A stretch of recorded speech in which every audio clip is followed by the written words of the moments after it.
Buenas tardes. La última clase del semestre va a ser entonces sobre osteoporosis. Y al igual que en las clases anteriores, vamos a hacer un repaso de lo que es lo que es fisiología y remodelamiento óseo. Y luego vamos a centrarnos en el mecanismo de acción, indicaciones y contraindicaciones de las diferentes terapias disponibles para osteoporosis. Todos los fármacos de los que vamos a hablar hoy tienen eficacia antifractura. ¿Okay? Entonces, el desenlace, digamos, el desenlace duro, el evento que realmente nosotros queremos tratar a la hora de tratar osteoporosis es prevenir que la paciente se vaya a fracturar. Entonces, más allá de la densidad mineral ósea, lo relevante es fractura osteoporótica. Para empezar, entonces, hay dos actores fundamentales en el hueso, dos células que son fundamentales, que son los que mantienen el equilibrio del balance óseo. Por un lado, nosotros tenemos los osteoclastos, que los osteoclastos vienen de las células progenitoras hematopoyéticas y son derivados de promonocitos, que posteriormente forma el osteoclasto. Y este osteoclasto tiene este borde en cepillo, que es donde tiene la actividad. Entonces, cuando el osteoclasto se activa, en este borde en cepillo libera una serie de enzimas, incluyendo fosfatasa ácida, que esto lo que va a hacer es disolver la matriz ósea, y esto lo que permite que haya resorción ósea. Por otro lado, tenemos el osteoblasto. El osteoblasto deriva las células del estroma mesenquimal, forma osteoprogenitores, luego tenemos preosteoblastos, que esto es lo que termina derivando en el osteoblasto maduro. El osteoblasto maduro entonces va a secretar y va a formar el osteoide, el material osteoide, que posteriormente este osteoide donde se mineraliza, entonces termina formando la superficie de la superficie ósea. Entonces, este ciclo está en constante actividad y hay una interrelación entre el osteoclasto y el osteoblasto. Clásicamente se ha dicho que el que inicia el ciclo de remodelamiento óseo es el osteoclasto. Una vez que hay actividad del osteoclasto y hay resorción, se activa el osteoblasto para que el osteoblasto entonces forma osteoide y luego se mineraliza. Pero por otro lado, también se sabe que el osteoblasto manda una serie de señales hacia el osteoclasto que puede favorecer su actividad o puede inhibir su actividad. Dentro de los cuales los más importantes tal vez va a terminar siendo el ligando RANK y la osteoprotegerina. Entonces, como les mencionaba, el osteoblasto entonces va a liberar lo que está representado aquí en verde, el ligando RANK. Este ligando RANK se une al receptor RANK del osteoclasto y lo que hace es activar el osteoclasto. Entonces, a pesar de que el osteoclasto es el que inicia el ciclo de remodelamiento óseo, ¿okay? El osteoblasto per se también puede activar el osteoclasto. Una vez se lo activó el osteoclasto, lógicamente va a favorecer la resorción ósea. Pero resulta también que el osteoblasto produce otro factor que es fundamental, que es este que se llama osteoprotegerina. Entonces, esta osteoprotegerina es una proteína soluble, que esta proteína se une al ligando RANK. Y una vez que se une al ligando RANK, no permite que el ligando RANK active su receptor y por lo tanto la osteoprotegerina evita que haya activación del osteoclasto y se llama osteoprotegerina porque lo que hace es proteger precisamente de la resorción ósea. Entonces, tenemos diferentes factores, tenemos diferentes factores que pueden favorecer la activación, la liberación tanto de ligando RANK como de osteoprotegerina. Entonces, dentro de los cuales vamos a ver después los estrógenos, la hormona paratiroidea, las citoquinas, entonces todo lo que es un proceso inflamatorio. Entonces, todo lo que induce inflamación, uno de los mecanismos que media para que haya activación del osteoclasto es porque las citoquinas lo que van a hacer es favorecer la liberación del ligando RANK. ¿Okay? Y uno de los efectos que tienen los estrógenos de por qué es protector a nivel óseo es porque disminuye los niveles de ligando RANK y aumenta los niveles de osteoprotegerina. Por otro lado, esta no es la única vía. Otra de las vías fundamentales que nosotros vamos a tener es esta vía del WNT, del Wnt. Wnt es una proteína que se libera a partir del osteocito, que es la otra célula de la matriz ósea. El osteocito entonces libera Wnt y el Wnt lo que hace es, la vía del Wnt es una proteína que inhibe la beta-catenina y al inhibirlo entonces inhibe la formación ósea.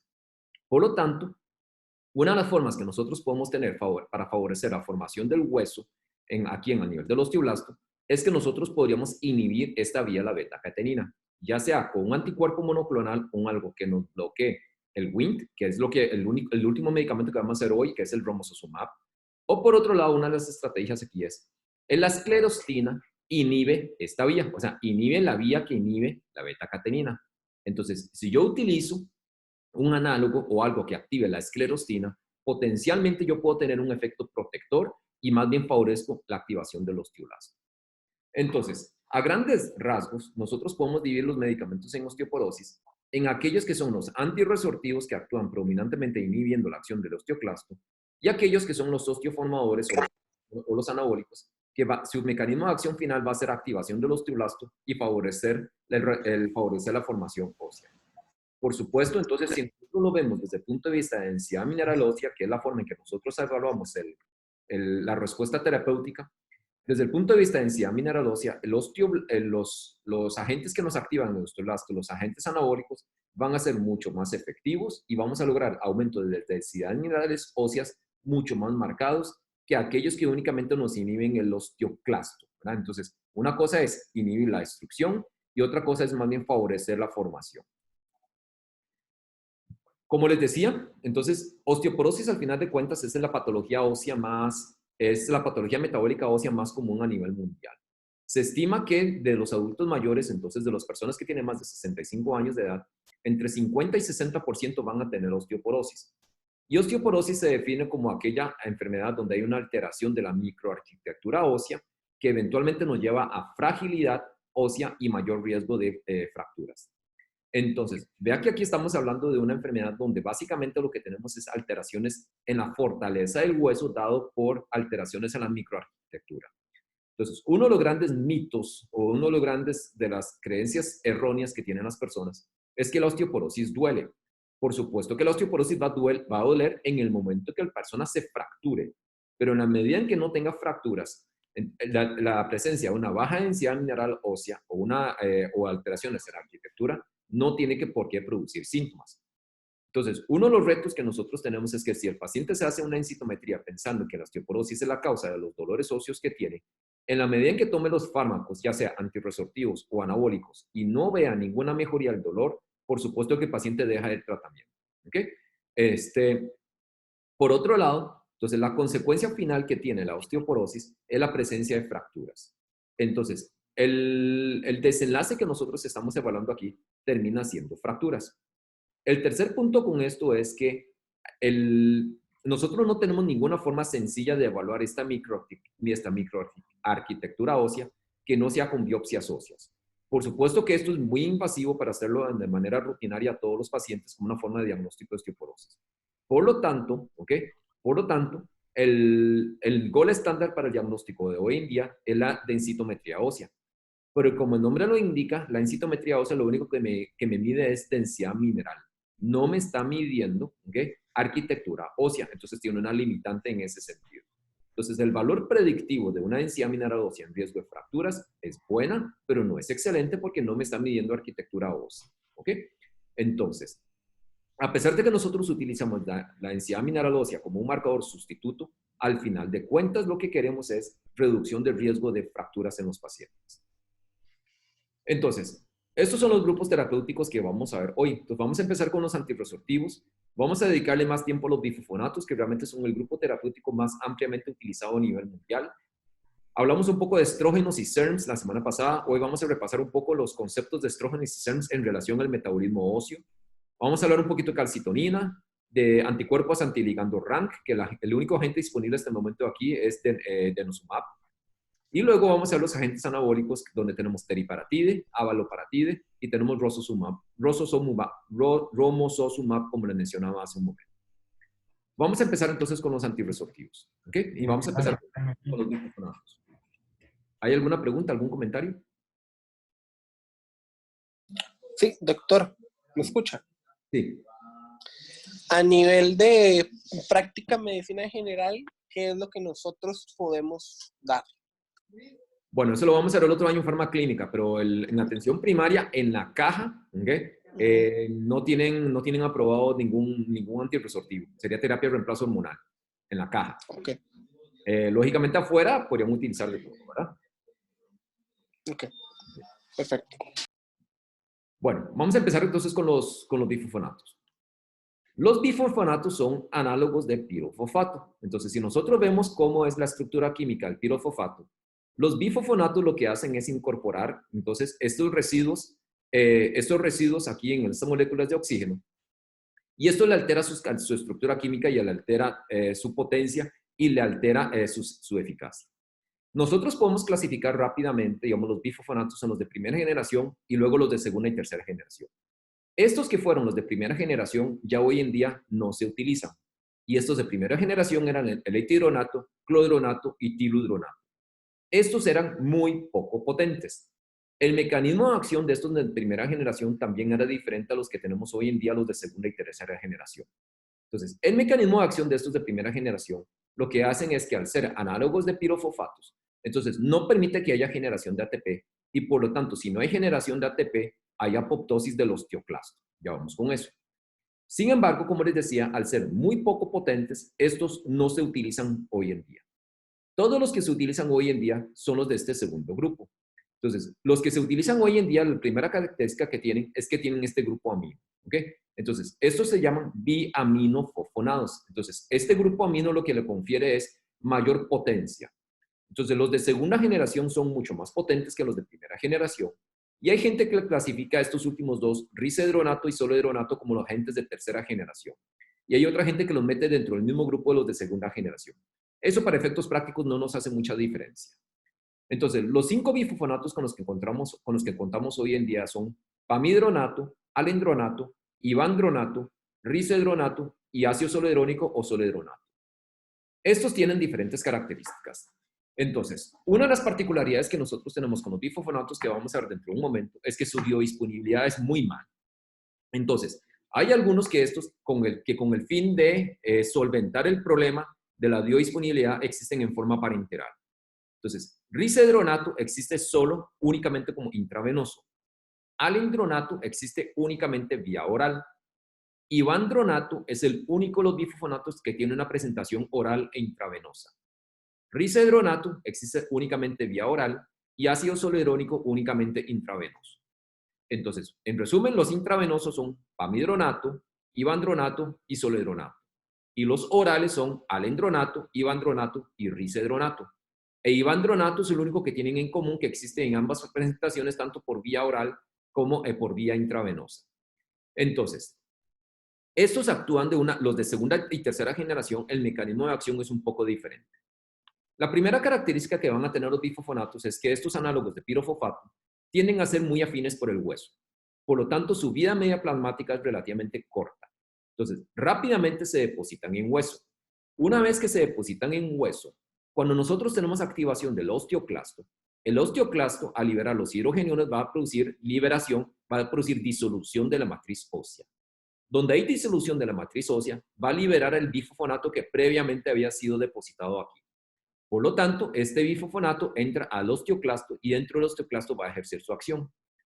Entonces, el sitio de acción dentro del osteoclasto termina siendo en la conversión entre mevalonato y farnesil pirofosfato. Entonces, inhibe la conversión de mevalonato hacia farnesil pirofosfato. Esta vía metabólica la habíamos visto hace unas semanas cuando vimos la clase de lípidos y es la vía de la síntesis endógeno de colesterol. Entonces, acuérdense que las estatinas actúan de una manera más temprana, de una manera un poquito más para atrás, inhibiendo el HMG-CoA reductasa, que es el que pasa hidroximetilglutaril-CoA hacia mevalonato. Los bifosfonatos están actuando en el siguiente paso, que es inhibiendo la conversión de mevalonato hacia farnesil pirofosfato.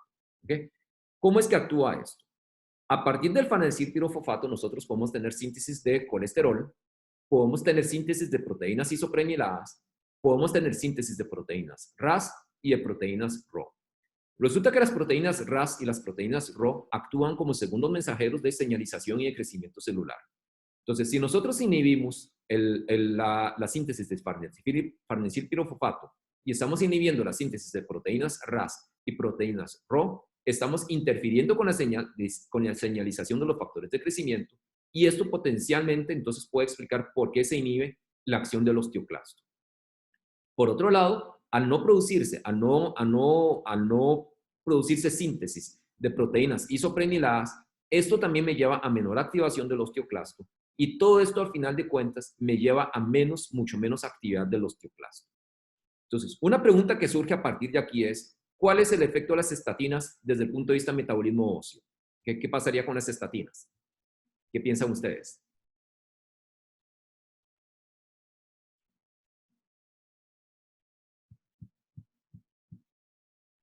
Si estamos usando bifosfonatos para evitar fracturas, ¿qué podría pasar con las estatinas? Las estatinas también van a interrumpir la señalización que va a llevar a la resorción. ¿Y cuál sería el efecto final? Disminución de fracturas. Disminución de fracturas. ¿Y las estatinas reducen fracturas? Eso es una pregunta, no una afirmación. ¿Las estatinas reducirían el riesgo de fracturas? No, las estatinas no modifican el riesgo de fracturas. Y una de las explicaciones es porque las estatinas no se depositan en el hueso y las concentraciones que alcanza en la matriz ósea son prácticamente nulas. Entonces, el efecto de las estatinas, acuérdense que actúa sobre esta vía, pero a nivel del hepatocito, no a nivel del osteoclasto. ¿Okay? Entonces, este efecto final donde está actuando los bifosfonatos, esto es dentro del osteoclasto. Entonces, son blancos celulares diferentes con respecto a las estatinas. Entonces, volviendo a la gráfica anterior, una vez entonces que hay activación del osteoclasto y resorción de la matriz ósea, entonces hay liberación del bifosfonato que estaba depositado en la matriz. Esto entra al osteoclasto. Dentro del osteoclasto, entonces inhibimos la vía de la síntesis de farnesil pirofosfato. Entonces vamos a tener que no hay proteínas isopreniladas, no hay proteínas RO, no hay proteínas RAS, y esto finalmente se traduce en apoptosis del osteoclasto. Y si hay muerte celular del osteoclasto, entonces no va a haber resorción ósea. Como esto se deposita como el bifosfonato se deposita en hueso, entonces, si hoy en día el ciclo de remolamiento óseo está actuando a este nivel y mañana me actúa aquí a la par, en el momento que me actúe aquí a la par, igual va a liberar el bifosfonato que estaba depositado en ese sitio y eso mismo va a inducir apoptosis de este nuevo osteoclasto. Entonces, este es básicamente el mecanismo de acción que tienen los bifosfonatos. Entonces, los de segunda generación, los de segunda y tercera generación, interfieren en la preminación de diferentes proteínas que producen inhibición de la acción de los osteoclastos y nos lleva entonces a la apoptosis de los osteoclastos. Sin embargo, vamos a tener otros efectos también. Con los bifosfonatos tiene la particularidad de que esta es una de las terapias que se utilizan para metástasis óseas. ¿Ok? Entonces, con nosotros tenemos que hay células metastásicas en la matriz ósea de diferentes órganos sólidos, de diferentes tumores de órganos sólidos. Entonces, esas células metastásicas liberan una serie de factores, incluyendo citoquinas como factor de necrosis tumoral, interleuquina 6, interleuquina 11, interleuquina 8. Puede liberar el péptido similar al PTH, ¿okay? Que al final de cuentas, todos estos elementos, tanto el péptido relacionado a PTH como las diferentes citoquinas, van a bajar osteoprotegerina, aumentan ligando RANK, y esto al final de cuentas lo que se traduce es que me va a producir activación del osteoclasto. Y una vez que nosotros tenemos activación del osteoclasto, nuevamente tenemos resorción ósea. Donde hay liberación, donde hay activación del osteoclasto, el osteoclasto también va a liberar una serie de factores, incluyendo factor de crecimiento transformador beta, IGF-1 a nivel local. Entonces, esto puede tener efectos estimulando crecimiento tumoral y estimulando el péptido relacionado a PTH. ¿Okay? Y por otro lado, también tenemos liberación de IGF-1 y fragmentos de colágeno que tienen efectos quimiotácticos. Esto si promueve crecimiento tumoral, promueve el crecimiento de la metástasis ósea. Entonces, ¿qué va a pasar con una célula, con una metástasis que está teniendo mayor resorción ósea? ¿Cuál es el efecto de eso?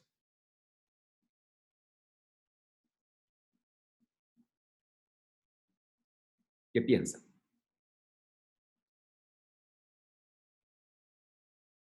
¿Qué pasaría si yo tengo una metástasis, un sitio de metástasis y tengo mayor actividad del osteoclasto en el sitio metastásico? Aumenta el riesgo de fracturas. Fracturas. ¿Y qué más? Se va a aumentar el tamaño de la metástasis. ¿El? Digamos, si hay un tumor ahí, entonces se va a aumentar el tamaño del tumor. ¿Podríamos promover el crecimiento de la metástasis? Sí. ¿Pero qué más? ¿Qué va a pasar en el momento que yo empiezo a disolver la matriz ósea? ¿Qué se libera a la circulación? Calcio. Calcio. ¿Y cómo se llama eso? Hipercalcemia. Hipercalcemia de... Hipercalcemia malignidad. ¿Okay? El síndrome de lisis tumoral. No, síndrome de lisis tumoral es diferente. Síndrome de lisis tumoral es un síndrome que se produce por una destrucción del tumor rápidamente, inducido por algunos agentes quimioterapéuticos. Entonces, es diferente. Síndrome de lisis tumoral. Entonces, el efecto final que vamos a tener es que cuando nosotros tenemos aumento de la resorción en el sitio de metástasis, por un lado vamos a llevar a producir hipercalcemia asociada a la malignidad, o lo que se conoce como hipercalcemia malignidad. También nos va a llevar a fracturas, ¿okay? Que esas fracturas me llevan a dolor óseo, y potencialmente entonces puedo también estimular el crecimiento, el crecimiento del tumor.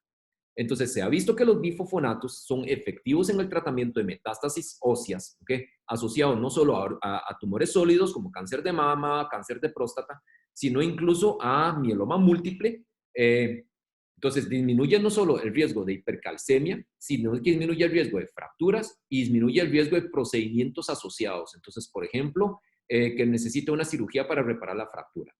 Pero también interesantemente se ha visto que en las mujeres, por ejemplo, con cáncer de mama, que están utilizando inhibidores de aromatasa que vimos la semana pasada, y se les da de manera concomitante bifosfonatos con el fin de evitar el descenso de la densidad mineral ósea que se puede presentar con el inhibidor de aromatasa, no solo se ha visto que mantiene la densidad ósea, sino que la probabilidad de aparición de metástasis termina siendo menor. O sea, que el uso de bifosfonatos puede prevenir la aparición primaria de metástasis óseas. Entonces, eso tiene que ver con este efecto que vimos hace un momento, que donde el osteoclasto se activa y produce resorción, y va a liberar IGF-1 y factor de crecimiento de transformador beta y favorece el crecimiento tumoral. Si nosotros logramos inhibir esto, podemos inhibir la aparición primaria de metástasis óseas. Entonces, la segunda indicación clara que tienen los bifosfonatos es en tratamiento de metástasis óseas. Una de las salvedades que hay que hacer aquí es que, digamos, desde el punto de vista de dosificación, es relevante por cuanto a los efectos adversos que vamos a ver dentro de un momento.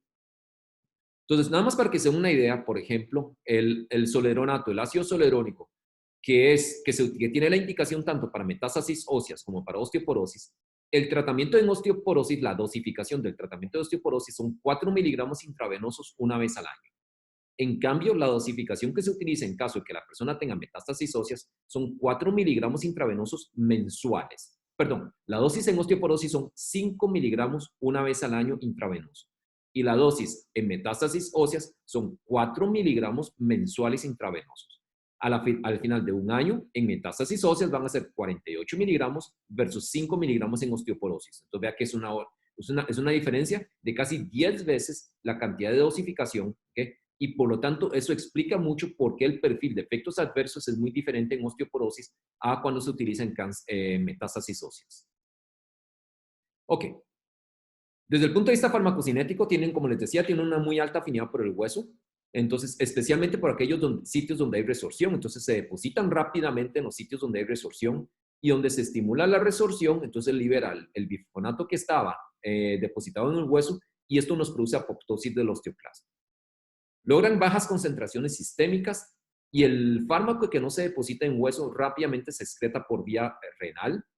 Uno de los problemas que tenemos es que todos los bifosfonatos son nefrotóxicos y están contraindicados en presencia de insuficiencia renal, a menos de que el paciente sea por hipercalcemia malignidad, en cuyo caso se ajusta la dosificación. Pero lo contrario, estarían contraindicados porque se eliminan por orina y son nefrotóxicos. La biodisponibilidad es muy mala. La biodisponibilidad por vía oral es menos del 1% de todo el bifosfonato que nosotros estamos dando. Y este bifosfonato y esta biodisponibilidad se reduce de manera significativa. Por lo tanto, si la biodisponibilidad es mala, ¿cómo se le recomienda al paciente que debe tomar el bifosfonato oral? ¿Cómo han visto ustedes que se prescribe?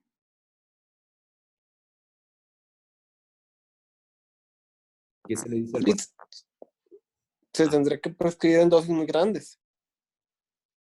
Sí, la dosis es la dosis estándar, pero ¿cuáles son las instrucciones que se le da al paciente para que no disminuya esta biodisponibilidad?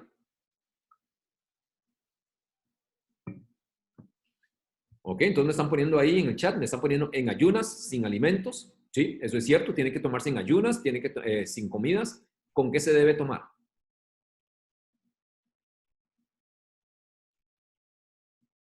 Jugos, café, leche, por el calcio. ¿Con agua? ¿Por qué no puede ser con leche? Si le estamos diciendo a los pacientes que además tienen que aumentar el consumo de lácteos por el aporte de calcio en la dieta.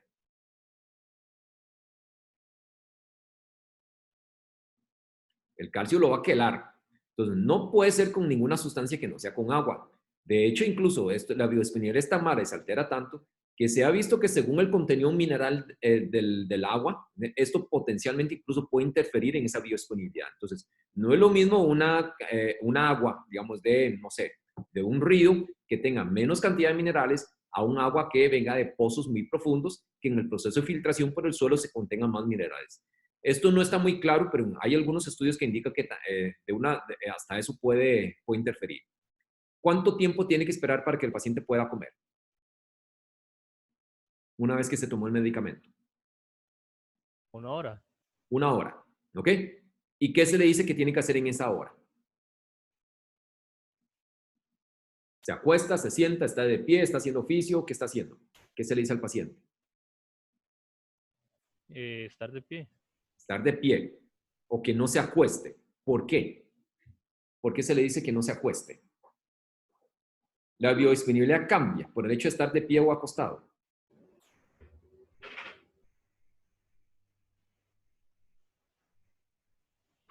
¿Aumentaría la velocidad de absorción? No, No. no es por eso. Entonces, ¿por qué se le da la instrucción de que tiene que estar, de que no se puede acostar? Básicamente gástrico es más rápido cuando está de pie. No necesariamente.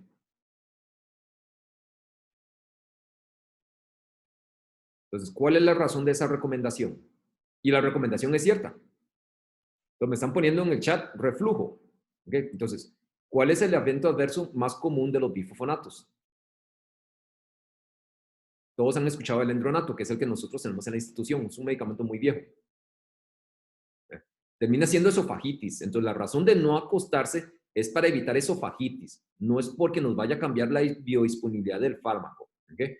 Entonces, la forma de instrucción, lo que se le dice al paciente es que se lo debe tomar en la mañana, en ayunas, únicamente con agua, y se tiene que esperar por lo menos 1 hora para poder comer, y durante esa hora puede estar haciendo cualquier cosa excepto acostarse. Puede estar sentado, puede estar de pie, puede caminar, puede hacer ejercicio, puede estar haciendo oficio, lo que usted quiera, pero menos acostarse. Y como regla general, en esa hora no debería tomar ningún otro medicamento de manera concomitante para que no interfiera tampoco en la absorción del fármaco. ¿Ok? Quedamos claros con las instrucciones para el paciente de cómo se debe tomar.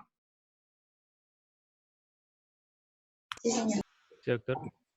Entonces, desde el punto de vista de la absorción, hay muchos elementos que nos interfieren en la absorción.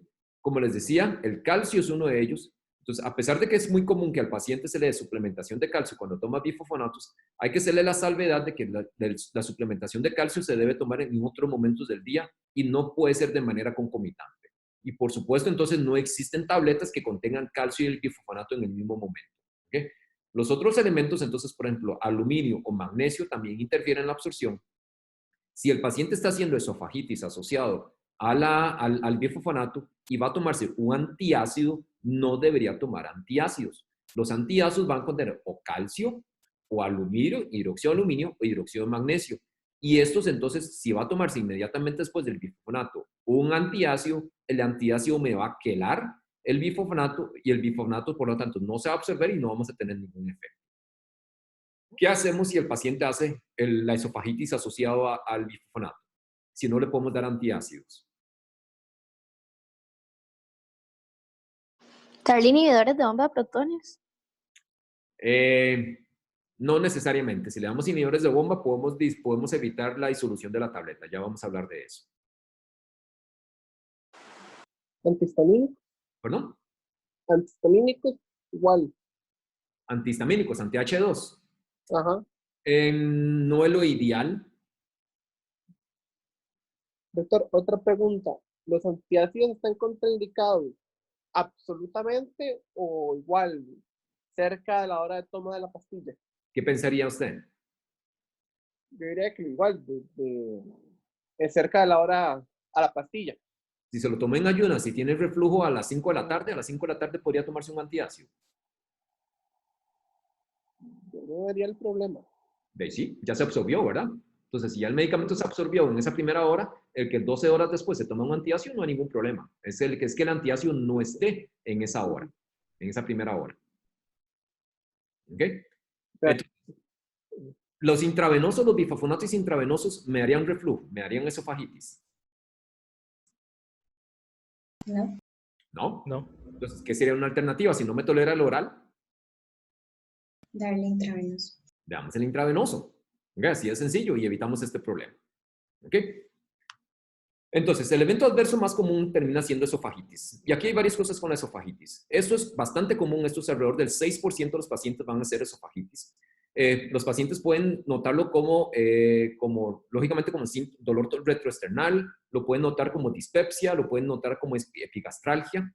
Esto se presenta únicamente con los vía oral, con los que son orales. Tiene que ver con un efecto irritativo directo que induce el bifosfonato sobre la mucosa esofágica. Entonces, con la formulación oral de los bifosfonatos hay que tener un poco de cuidado. Entonces, si yo tengo una formulación oral, una tableta que se disuelve muy rápido, ¿okay? Entonces el bifosfonato se me queda en la mucosa esofágica. Y donde se queda en la mucosa esofágica, entonces va a inducir más esofagitis. Pero por otro lado, si yo tengo una tableta que dura mucho tiempo en disolverse, cuando llega al estómago, entonces si duró mucho tiempo en disolverse, el medicamento no se absorbe. Y por lo tanto, la biodisponibilidad va a terminar siendo menor. Entonces, no nos sirve que la tableta tenga cualquiera de los dos extremos, ni que tenga un tiempo de disolución muy rápido, ni un tiempo de disolución muy lento. Entonces, ese es uno de los retos que nosotros tenemos con los genéricos de los bifosfonatos. Entonces, hay algunos estudios que nos indican que el tiempo de disolución de la tableta, los genéricos, es muy variable y por eso es que a veces podemos tener efectos adversos o falla de eficacia, a pesar de que la cantidad de medicamento que diga que tiene la tableta es la misma que el original. Por otro lado, podemos tener también dolor abdominal, podemos tener dispepsia y podemos tener náuseas. Como les decía, esto tiene que ver con un efecto irritativo local, entonces si nos los hace con los vía oral, una de las alternativas es pasarlo a los intravenosos. Vamos a hablar un poquito más entonces ahorita de osteonecrosis de mandíbula, fibrilación auricular, síndrome tipo gripal. En general, como les decía, están contraindicados en insuficiencia renal. La excepción termina siendo por la indicación de hipercalcemia malignidad, donde se utiliza usualmente ácido zolerónico o pamidronato y se ajusta la dosis de cualquiera de los dos en presencia de insuficiencia renal. De lo contrario, si es por osteoporosis, estaría contraindicado porque son nefrotóxicos. También podemos tener dolores óseos severos localizados y ya vamos a hablar de eso en un momento. Entonces, lo primero, osteonecrosis de mandíbula. Esto es relativamente poco común, pero es de los eventos adversos que más le preocupa tanto al paciente como a colegas personal de salud, sobre todo los odontólogos. Entonces, y esto yo no sé de dónde surgió, pero hay un mito, hay un cuento en relación a los pacientes, ¿no? Entonces, todo problema odontológico que surge de un paciente tomando bifosfonatos, le echan la culpa al bifosfonato y eso no es así. Entonces, los primeros casos de osteonecrosis de mandíbula se reportaron por allá el año 2003. Usualmente están asociados a procedimientos dentales, ¿ok? Es más común con los intravenosos que con los orales, pero es porque los intravenosos se utilizan en cáncer. Entonces, más que la vía de administración, es por indicación. Es mucho más común asociado a cáncer que asociado a osteoporosis, ¿ok? Y la prevalencia de osteonecrosis de mandíbula, vea que es bastante bajo, es entre 0.01% o 0.001%, es bastante bajo. La forma en que se ve la osteonecrosis de mandíbula es que usualmente después de un procedimiento de extracción, entonces por ejemplo aquí que se sacó una muela, queda una ulceración con exposición de la mandíbula, ¿ok? Y esto dura más de 4 a 6 semanas, no se cicatriza y es doloroso, ¿ok? Entonces, a pesar de que se llama osteonecrosis de mandíbula, se puede presentar también en maxila. Entonces, puede presentarse tanto en maxila como en mandíbula. Una de las creencias populares es que afloja los dientes y hace que se caigan los dientes. Entonces, de eso no se trata osteonecrosis de mandíbula. La osteonecrosis de mandíbula es ¿verdad? Este tejido, esta ulceración que luego no cicatriza a pesar de medidas locales. Entonces, primero que todo, la mayoría de los pacientes han sido oncológicos. Entonces, de todos los pacientes que se reportan osteonecrosis de mandíbula, 90-95% termina siendo en el contexto oncológico. de los cuales el más común termina siendo mieloma múltiple hasta en el 11% de los pacientes y el segundo lugar, cáncer de mama, hasta 7% de los pacientes. Entonces, una de las razones de por qué es mucho más común en los pacientes oncológicos que en los pacientes médicos se debe a las dosis que hablamos hace un momento. Entonces, vea que con ácido zoledrónico, los pacientes oncológicos aquí terminan utilizando hasta 48 miligramos anuales, mientras que en el paciente con osteoporosis termina utilizando 5 miligramos anuales. Por otro lado, tenemos algunos factores de riesgo que incluyen desnutrición, tabaquismo, irradiación local, uso de quimioterapia sistémica y uso concomitante de glucocorticoides. Entonces, muchos de estos pacientes, por ejemplo, con mieloma, van a estar utilizando esteroides también de manera concomitante y están recibiendo quimio. Entonces, tienen múltiples factores de riesgo para llegar a desarrollar esta condición. El riesgo en pacientes no oncológicos, o sea, en mujeres que tienen osteoporosis, es menos de 1 por cada 100,000 personas que utilizan medicamento. Y acuérdense que esta indicación es por mucho más común que la indicación oncológica. Entonces, el mecanismo de por qué se produce esto se cree que es porque se deposita en el hueso y al depositarse en el hueso, con donde se va liberando, el bifosfonato también tiene un efecto antiangiogénico. Entonces, al inhibir la angiogénesis a nivel de la mandíbula, entonces no permite que haya la cicatrización y alterar la perfusión, entonces favorece que se perpetúe la colonización y la proliferación bacteriana ahí. Y precisamente es más común en la cavidad oral por la presencia de las bacterias de la cavidad oral. Entonces, eso se cree que es la génesis de la osteonecrosis de mandíbula. Entonces, en primer lugar, entonces, ¿qué hacemos? Una pregunta aquí. Si yo tengo una paciente que tiene osteoporosis común y corriente, y se va a hacer una extracción dental, ¿hay alguna contraindicación para utilizar, para que siga el tratamiento con el bifosfonato?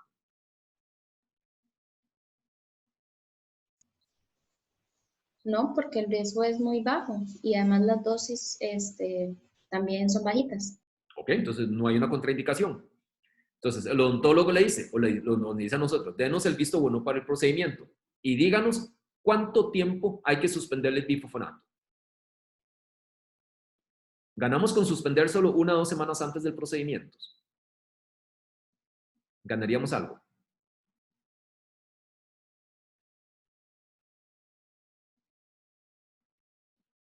Si está depositado en el hueso durante años, ¿qué ganamos con parar el tratamiento un par de semanas antes?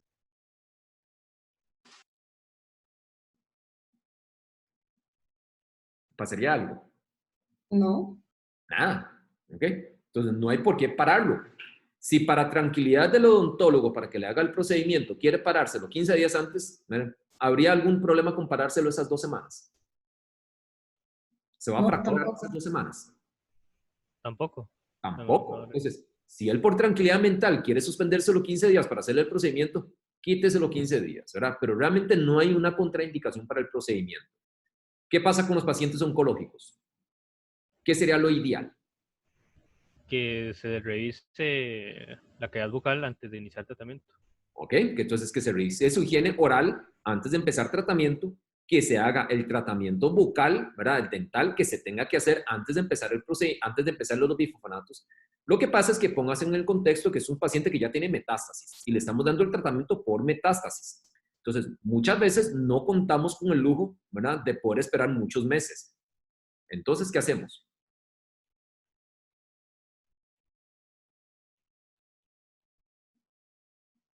El riesgo se va a presentar con la primera o segunda dosis del bifosfonato.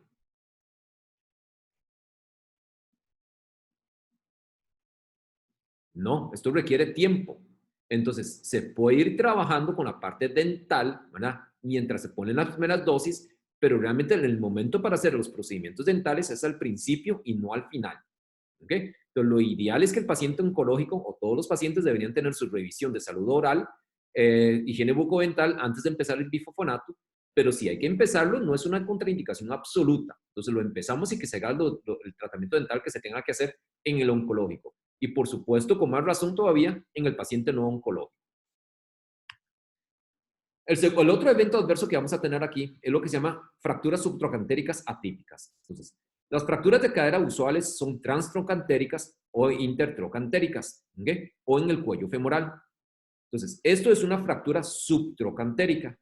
Y por otro lado, entonces vamos a ver que aquí hay características típicas de la fractura subtrocantérica desde el punto de vista radiológico cuando están asociados al bifosfonato. Lo primero que vamos a ver es que aquí hay un engrosamiento de la cortical, y eso es muy típico. 2, usualmente son fracturas no cominutas o muy poca cominuta. El trazo típicamente tiene un pico, ¿verdad? Un spike medial y luego un trazo casi que horizontal. Entonces, este trazo aquí donde hay un pico y luego esto es muy típico y esto es una fractura usual, una fractura subtrocantérica asociada al uso de bifosfonatos. Entonces, uno de los primeros estudios que lo reportó fue el estudio Ontario. Entonces, ellos demostraron que en 200,000 mujeres utilizando bifosfonatos, 0.3%, o sea, 700 mujeres habían tenido una fractura subtrocantérica. Y el otro dato que encontraron es que el riesgo empieza a partir del 5º año de uso de exposición al bifosfonato. Entonces, el uso por más de 5 años aumenta el riesgo relativo de fractura subtrocantérica más o menos en 2.7 veces comparado con aquellas mujeres que tenían menos de 5 años de utilización. ¿Okay? Sin embargo, cuando nosotros comparamos con el número total de fracturas, ¿verdad?, de cadera que se hubieran evitado, en este estudio hubieran evitado 9,000 fracturas, 9,000 fracturas de cadera corrientes osteoporóticas y se indujo 700 subtrocantéricas. Por lo tanto, el balance riesgo-beneficio es mucho más el beneficio que el riesgo. Entonces, a pesar de que existe este riesgo, no es mayor que el beneficio que vamos a derivar del medicamento. ¿Cuál es el mecanismo? ¿Por qué es que se produce esta fractura subtrocantérica? Entonces, lo que se cree aquí que está sucediendo es que el efecto antirresortivo de los bifosfonatos es tan potente que normalmente nosotros en el día a día, si no estamos usando bifosfonatos, con el trauma del caminar, de la actividad física del día, estamos teniendo microfracturas que el ciclo normal de remodelamiento óseo va a reparar. Entonces, si nosotros estamos frenando este ciclo de remodelamiento óseo y estamos inhibiendo la resorción, el estrés acumulado de estas microfracturas se va acumulando y después eventualmente llega a tal punto que se fractura espontáneamente. La presentación, y por eso es que requiere tiempo, por eso es que raramente vamos a tener una fractura subtrocantérica que se presenta en los primeros meses de utilización, porque no ha habido tiempo suficiente para que acumule todavía el estrés de estas microfracturas. Por otro lado, entonces, la presentación clínica de esto también es muy característico. Los pacientes lo que van a notar es un dolor, ¿verdad?, en un punto, ¿verdad?, específico, entonces es un dolor un sitio, no es un dolor difuso, sino es un dolor muy localizado y el dolor precede la aparición de la fractura por días o semanas. Entonces el paciente empieza a tener un dolor ahí en el fémur desde hace días y luego el paciente sabe que se fractura primero y luego se cae. ¿Okay? Entonces el paciente va caminando y él siente dónde se fractura y luego a raíz de la fractura fue que se cayó. ¿Okay? A diferencia de la fractura de cadera, la corriente osteoporótica, que más bien es que la paciente se cae, por el trauma se fractura y luego empieza con el dolor. Entonces, esta presentación clínica, la historia es muy característica de las fracturas subtrocantéricas. Entonces, las fracturas subtrocantéricas, entonces el factor de riesgo principal tiene que ver con tiempo de evolución y también tiene que ver con dosificación. Entonces, también el riesgo es mayor cuando se utilizan dosis altas de bifosfonatos, por ejemplo, en los pacientes oncológicos.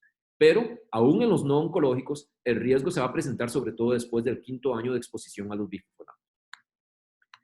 El tercer evento adverso tiene que ver con síndrome tipo influenza.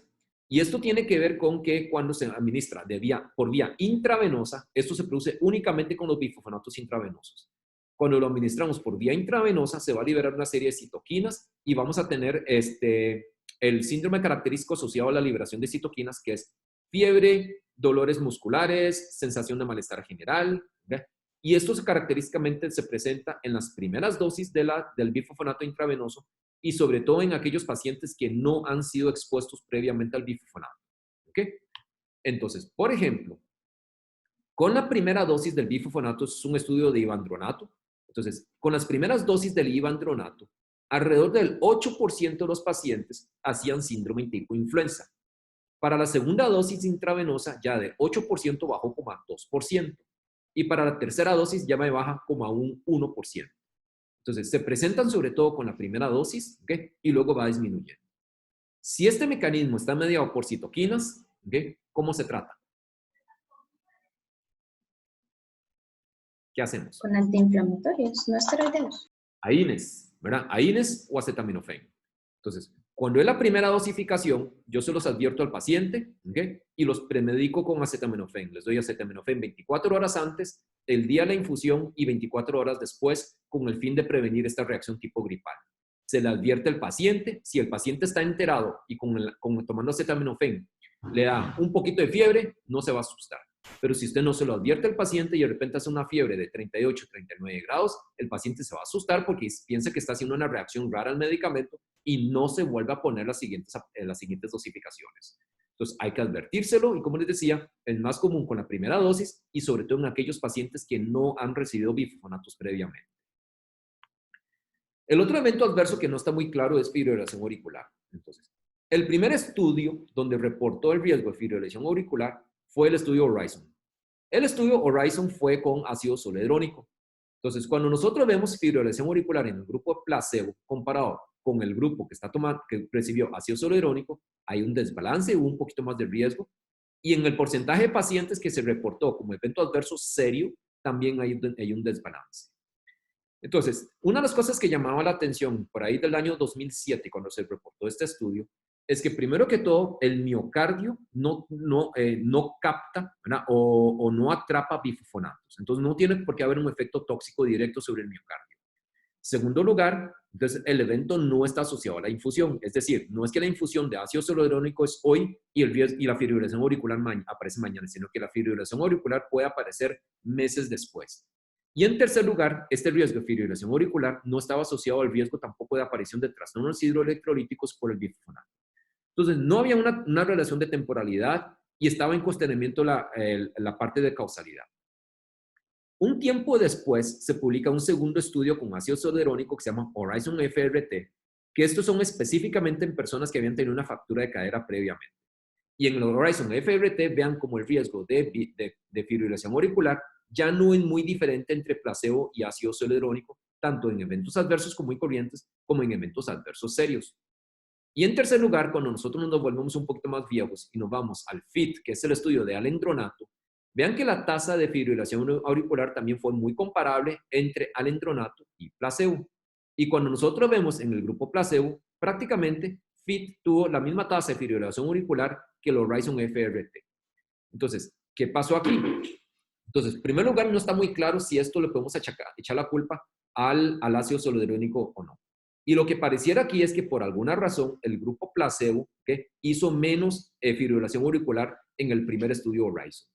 Sin embargo, esto no todo el mundo lo acepta, entonces no está claro o no, pero hay mucha gente que sí piensa que el ácido zoledrónico como tal puede inducir fibrilación auricular. Habiendo dicho esto, fibrilación auricular como tal no es una contraindicación para el uso de ácido zoledrónico, por cuanto se ha visto que no lo exacerba, no lo empeora. ¿Ok? Entonces, esto es una asociación y no tenemos muy claro si esta asociación es real o no. Por otro lado, podemos tener también dolores osteomusculares severos. Los bifosfonatos existen desde los finales de los 90. Unos años después, en los estudios postmercadeo, empezaron a aparecer los reportes. Se caracterizan por dolores severos incapacitantes que llevan a encamamiento. Usualmente es temprano, el tiempo medio fue a los 14 días después de la exposición, por ejemplo, al alendronato. También se ha reportado con otros bifosfonatos, incluyendo el biseronato. No había sido reportados en los ensayos clínicos de los medicamentos, sino que esto ha sido básicamente en los estudios postmercadeo. Entonces, esto es una alerta de la FDA hablando de dolores severos óseos asociados al bifosfonato. Entonces, hay que tomarlo en cuenta y lo que se recomienda es que si lo hace, entonces se suspende el bifosfonato. Ok. ¿Dudas con los bifosfonatos en general? Que es fundamental quedar claros las diferencias entonces en el perfil de uso y eventos adversos en la indicación de osteoporosis y en la indicación de malignidad, de metástasis, ¿verdad? ¿Okay? Para poder presentarle al paciente las expectativas y la magnitud real en relación a los eventos adversos. ¿Okay? ¿Alguna duda, algún comentario con los bifosfonatos? Ok, vamos a seguir entonces. Estrógenos. Ya hablamos de esto la semana pasada. Entonces, hay una clara asociación de que después de la menopausia, al perderse el efecto estrogénico, hay una caída muy rápida de la densidad mineral ósea que se acelera sobre todo en los primeros 10 años después de la menopausia. Entonces, nosotros sabemos que los estrógenos tienen diferentes efectos a nivel óseo. Entonces, los estrógenos lo que van a hacer es inducir apoptosis del osteoclasto y el preosteoclasto. Entonces, si inducimos apoptosis del osteoclasto y el preosteoclasto, vamos a tener menor activación y vamos a tener menos resorción ósea. Por otro lado, sabemos que los estrógenos también disminuyen la liberación del ligando RANK por parte del osteoblasto. Entonces, si hay menos liberación del ligando RANK, igual vamos a tener menos activación del osteoclasto. Y por otro lado, los estrógenos también más bien favorecen la liberación de osteoprotegerina. Y esto favorece entonces la inhibición de la acción del osteoclasto. Entonces, el 17-beta estradiol estimula la liberación de osteoprotegerina e inhibe la liberación del ligando RANK. Entonces, dentro de estos factores, para ir adelantando un poquito lo que vamos a ver ahorita en ligando RANK, es que los glucocorticoides, entonces los glucocorticoides más bien liberan ligando RANK, ¿ok? La PTH libera ligando RANK y esto favorece resorción ósea. Y por otro lado, PTH y los glucocorticoides más bien disminuyen osteoprotegerina, ¿ok? Y por eso es que tanto PTH como glucocorticoides favorecen resorción ósea y los estrógenos disminuyen resorción ósea. La semana pasada finalizamos la clase viendo con la pregunta de cuál es el efecto final de los estrógenos o la terapia de reemplazo hormonal en riesgo cardiovascular. El ensayo más grande que se ha publicado hasta el momento, desde que evalúa el riesgo de terapia de reemplazo hormonal, es el WHI. Es el estudio de la iniciativa de las mujeres, el Women's Health Initiative. Entonces, estos son mujeres postmenopáusicas. Tuvo dos ramas de estudio. Una rama que era con mujeres que tienen útero. Entonces, en las mujeres que tenían útero, los pacientes se aleatorizaban a recibir estrógenos equinos conjugados más medroxiprogesterona versus placebo. Y en las mujeres que no tenían útero, se aleatorizaban a recibir estrógenos equinos conjugados sin progesterona, porque lógicamente no lo ocupan no tener útero, versus placebo. ¿Ok? Entonces, esta es la rama de las mujeres que tienen útero. Y lo que vieron es que desde el punto de vista de beneficios, efectivamente redujo fracturas. Entonces, es la primera demostración en un ensayo clínico controlado que la terapia de reemplazo hormonal disminuye el riesgo de fracturas y disminuye el riesgo de fracturas vertebrales y fracturas de cadera. Pero además disminuyó el riesgo de cáncer intestinal, sobre todo cáncer de colon. Pero aumentó un poco el riesgo de cáncer de mama, esto lo mencionamos la semana pasada, el riesgo de trombosis venosa profunda, el riesgo de enfermedad cardiovascular y el riesgo de enfermedad cerebrovascular. Entonces, tiene sus pros y sus contras. Entonces, ¿quién gana? ¿Gana lo bueno o gana lo malo? Entonces, los autores del WHI sacaron, sumando todo lo bueno y sumando todo lo malo, sacaron esto que se llama índice global. Y el índice global indica que el riesgo de eventos adversos es mayor que el beneficio. Entonces, la conclusión es, no se recomienda dar de manera sistemática a todas las mujeres en la posmenopausia terapia de reemplazo hormonal con estrógenos equinos conjugados más medroxiprogesterona. Entonces, darlo de manera sistemática. El otro año vamos a ver en farmaclínica algunos subgrupos de pacientes que sí se benefician de terapia de reemplazo hormonal y otras evidencias que existen más allá del WHI. Entonces, estrictamente hablando, ¿sirve para osteoporosis? Sí, pero, ¿verdad? Pero tiene sus efectos adversos. Y probablemente si la indicación es nada más únicamente para tratamiento o prevención de osteoporosis, no valga la pena porque tenemos los bifosfonatos. Entonces, esto es número necesario para tratar y número necesario para dañar. El concepto de número necesario para tratar es cuántos pacientes deben recibir la terapia que yo le estoy dando por año para prevenir un evento. Entonces, por ejemplo, para fracturas, yo tengo que tratar 227 mujeres con terapia de reemplazo hormonal para prevenir una fractura, un evento clínico de fractura. Número necesario para dañar es cuántas mujeres tengo que tratar por año para producirle un evento adverso de más. Entonces, por cada 1.400 mujeres que yo trate, ¿okay?, voy a inducir una enfermedad coronaria de más. Entonces, esto es lo que a final de cuentas, si nosotros sumamos todo, lo bueno y lo malo, en el índice global quiere decir que por cada 500 mujeres que trate, voy a tener un evento adverso más de lo que voy a tener de beneficio. SERMs. Entonces, ¿cuál era el SERM que hablamos la semana pasada que estaba indicado para tratamiento de osteoporosis?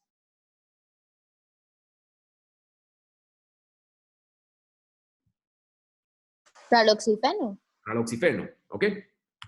Entonces, el SERM ideal debería disminuir fracturas vertebrales, fracturas no vertebrales, debería disminuir cáncer de mama y debería disminuir riesgo cardiovascular. y que no aumente cáncer de endometrio, que no me dé bochornos, que no me dé síntomas vasomotores y que no me aumente el riesgo de tromboembolismo venoso. Raloxifeno cumple estos criterios para llamarla como SERM ideal. No, porque genera bochornos. No, porque produce bochornos, ¿ok? ¿Y qué pasa con trombosis venosa profunda? ¿Qué pasaba con raloxifeno? Aumenta, ¿ok? Acuérdense que entonces los SERMs aumentan el riesgo de trombosis venosa profunda. Y además, lo vamos a ver el próximo año en la parte clínica, no reducen fracturas vertebrales, solo reducen fracturas vertebrales. Ok, entonces, raloxifeno no alivia síntomas vasomotores, más bien lo empeora. Disminuye fracturas vertebrales, aumenta densidad mineral ósea, disminuye cáncer de mama, no tiene efecto a nivel endometrial, a nivel de enfermedad cardiovascular es neutro, pero aumenta el riesgo de trombosis venosa profunda. ¿Okay? Entonces, un repaso rápido de lo que vimos la semana pasada. Raloxifeno tiene un extenso metabolismo de primer paso, se absorbe bien por vía oral, vida media plasmática larga, lo que le permite administrarlo por vía oral una vez al día. Por el riesgo de trombosis venosa profunda, lo mencionamos también un poco la semana pasada, si el paciente va a sufrir algún grado de encamamiento, debe suspenderse el raloxifeno por lo menos 72 horas antes. Si no lo pudimos suspender desde antes, en el momento en que el paciente se encame, por ejemplo, por una cirugía de emergencia o lo que sea, suspendemos inmediatamente el raloxifeno. Puede producir también calambres, ya hablamos de los bochornos, y produce menos sangrado uterino disfuncional comparado, por ejemplo, con los preparados que contienen estrógenos y progesterona, porque al nivel uterino es neutro, ¿ok? Entonces no va a producir mayor riesgo de sangrados. Tiene interacciones, entonces colestiramina reduce la absorción del raloxifeno, ampicilina reduce la absorción del raloxifeno, puede tener reacciones de desplazamiento de unión a proteínas, entonces incluyendo warfarina, indometacina, naproxeno, ibuprofeno, diazepam, fenitoína, tamoxifeno, lidocaína, y esto es potencialmente peligroso, por ejemplo, con warfarina porque puede prolongarme el tiempo de coagulación, ¿ok? Entonces, tiene algunas interacciones con los que hay que tener cuidado también con raloxifeno. El otro SERM que hablamos la semana pasada fue base de oxifeno. Base de oxifeno, acuérdense que lo que hablábamos es que se combina con dosis bajas de estrógenos y la indicación es para alivio de síntomas vasomotores para el reemplazo hormonal. No está indicado para tratamiento de osteoporosis. Aún así, desde el punto de vista de síntomas climatéricos, es comparable con placebo, entonces porque se combina con los estrógenos. Previene la pérdida de masa ósea, reduce fracturas vertebrales, no está definido con la parte de fracturas no vertebrales. Cáncer de mama por la combinación con dosis bajas de estrógenos, no está claro qué va a pasar a largo plazo con el riesgo de cáncer de mama. No tiene efectos endometriales y a nivel cardiovascular pareciera que es neutro, pero no está muy claro tampoco todavía. ¿Ok? Entonces, la tasa de calambres, bochornos, trombosis venosa profunda termina siendo similar a lo reportado con raloxifeno. Ok. ¿Dudas con SERMs o estrógenos aplicado a la parte de los huesos? Ok. Siguiente antirresortivo es calcitonina. Ya calcitonina, tenemos el inconveniente que ya no hay en el país. Realmente era poco efectivo y la razón no es por seguridad, sino que sencillamente ya al ser mucho menos efectivo ya casi no se vendía. Entonces a la compañía que lo traía se le venció el permiso sanitario, el registro, y ya decidió no renovarlo. Sin embargo, todavía recibe uno de vez en cuando algunos pacientes que vienen de afuera tomando calcitonina. Calcitonina es una hormona secretada por la célula parafolicular de la tiroides. Acuérdense que esto es producido por la célula C, no es producida por la célula folicular de tiroides. Esto es de las células neuroendocrinas de la tiroides. ¿Okay? Como preparado farmacológico usamos la calcitonina salmón, que es un derivado que tiene mayor potencia y mayor duración de acción. Entonces, se usa como un spray intranasal. La única ventaja que tenía con respecto a los otros antirresortivos es que tenía un efecto analgésico. Y esto se debe a que tiene un efecto agonista sobre el receptor mu, ¿okay? El mismo receptor sobre el cual actúan los opiáceos. El inconveniente que nosotros tenemos en ese sentido es que rápidamente hay taquifilaxia. Es decir, en el momento que nosotros utilizamos calcitonina para el dolor, en cuestión de pocas horas, en pocos días, el efecto analgésico se pierde. Entonces, servía muy bien cuando el paciente hacía una fractura y en la fase aguda le daba a uno algo para ayudarle con el dolor y un efecto antirresortivo. Pero el efecto analgésico no se logra sostener a largo plazo. La calcitonina lo que hace es disminuir la activación del osteoclasto, reducir la vida media del osteoclasto y reduce el borde activo de los osteoclastos, que es donde se produce la resorción. La biodisponibilidad es mala, ¿ok? Precisamente por eso se da como spray intranasal, porque la absorción por ahí es mejor. La vida media es corta, es de 43 minutos. Es una proteína de 32 aminoácidos, de los cuales 8 aminoácidos son comunes a todas las especies, y los aminoácidos 10 al 27 son los más variables, confiriéndole diferentes propiedades como potencia y duración de acción. Entonces, la calcitonina de salmón tiene una diferencia en la secuencia de aminoácidos de 13 aminoácidos con respecto a la humana. Entonces, esto lo hace más potente y le permite administrarlo 2 veces al día. ¿Okay? Además, la dosificación es un poco más incómodo también. Entonces, se los traigo nada más por si de repente se topan a alguien que viene utilizando calcitonina, pero realmente no confiere mayor ventaja y no se consigue entonces en el país. El agente antirresortivo más nuevo con el que nosotros contamos a nivel mundial y recientemente en Costa Rica es el denosumab. ¿Okay? Por la terminación, entonces, MAP, acuérdense que estos son anticuerpos monoclonales. Entonces, denosumab es un anticuerpo monoclonal antiligando RANK. Entonces, muy sencillo el mecanismo de acción. Como hemos mencionado en varias ocasiones, ligando RANK lo que hace es unirse al receptor RANK y al unirse al receptor RANK activa el osteoclasto y permite que haya resorción.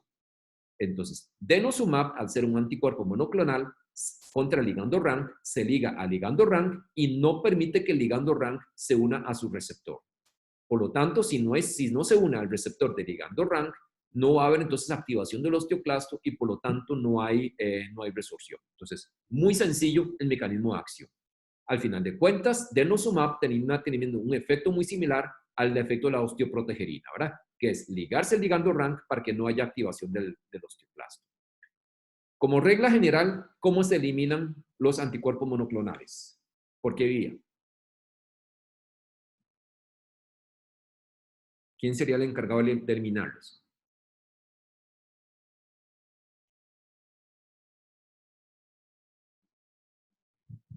¿Cómo se eliminan los anticuerpos? Riñón.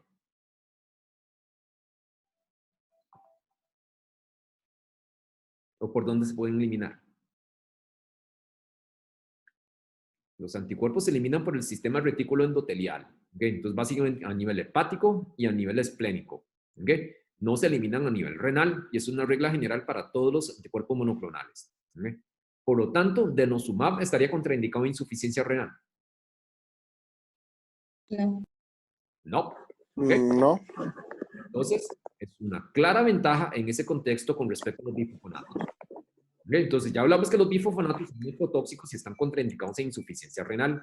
Denosumab no estaría contraindicado en insuficiencia renal. Por otro lado, viendo el mecanismo de acción de denosumab, se podría utilizar denosumab en pacientes oncológicos, igual, para metástasis óseas.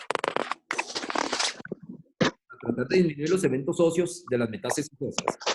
La hipercalcemia, las fracturas patológicas, el dolor óseo asociado a las fracturas, funcionaría el denosumab. ¿Qué piensa? Sí, yo digo que sí porque disminuye la resolución. ¿Ok? Entonces, el mecanismo de acción termina siendo muy parecido a los bifosfonatos. ¿Ok? Entonces, funciona también y nuevamente, al igual que con los bifosfonatos, su dosificación difiere entre osteoporosis y metástasis. Entonces, la dosificación usual de osteoporosis son 60 miligramos semestrales, subcutáneos. ¿Ok? Entonces, en total, 120 miligramos al año. La dosificación para enfermedad metastásica ósea son 120 miligramos mensuales. ¿Ok? Entonces, en total, 1.440 miligramos al año. Entonces, al igual que con los bifosfonatos, la dosificación en metástasis es alrededor, en este caso, 12 veces más alto que la dosificación en osteoporosis. Entonces, los bifosfonatos serán como 10 veces, estos son 12 veces. Entonces, al igual que con ellos, ¿verdad? Vea que hay una diferencia clara en cuanto a dosificación. Luego, nuevamente pensando en el mecanismo de acción, podemos combinar denosumab con bifosfonatos. Se pueden utilizar juntos. Tendría lógica.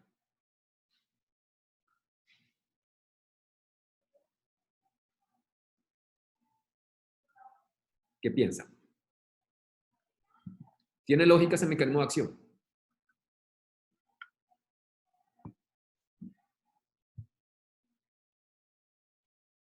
¿Tiene lógica que dos medicamentos actúen en el mismo sitio, en el mismo blanco terapéutico y combinarlos?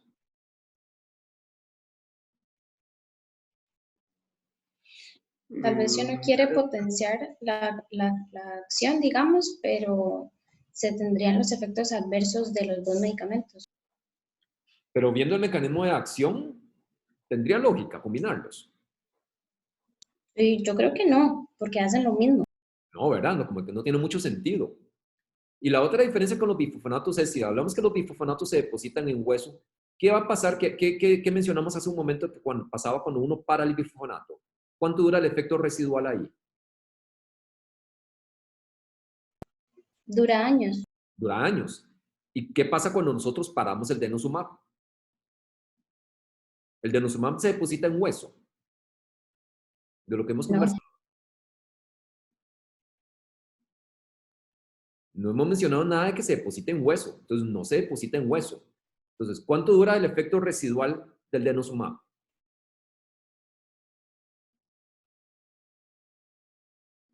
Duraría años. No. No, no tiene por qué durar años. Y el hecho de que su efecto a nivel residual óseo revierta rápidamente, ¿es bueno o es malo? ¿Qué pensarían? ¿En qué circunstancia podría ser favorable que se revierta rápidamente su efecto óseo?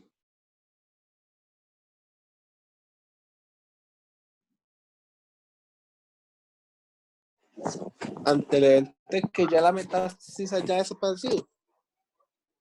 Eso no es común. Entonces, ¿qué pasa si tengo osteonecrosis de mandíbula?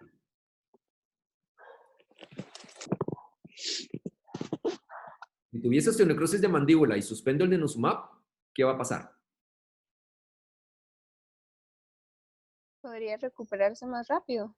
Podría recuperar más rápido. Entonces, si tengo un evento adverso asociado al antirresortivo, en el momento que lo suspenda con denosumab, yo puedo revertir ese evento adverso más rápidamente. ¿Cierto? ¿Ok? Pero ¿por qué podría ser una desventaja?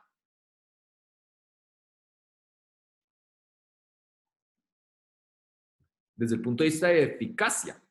Entonces, con los bifosfonatos yo tengo la ventaja, como tengo un efecto residual, en el momento que yo lo quito, le puedo dar un periodo de descanso al paciente.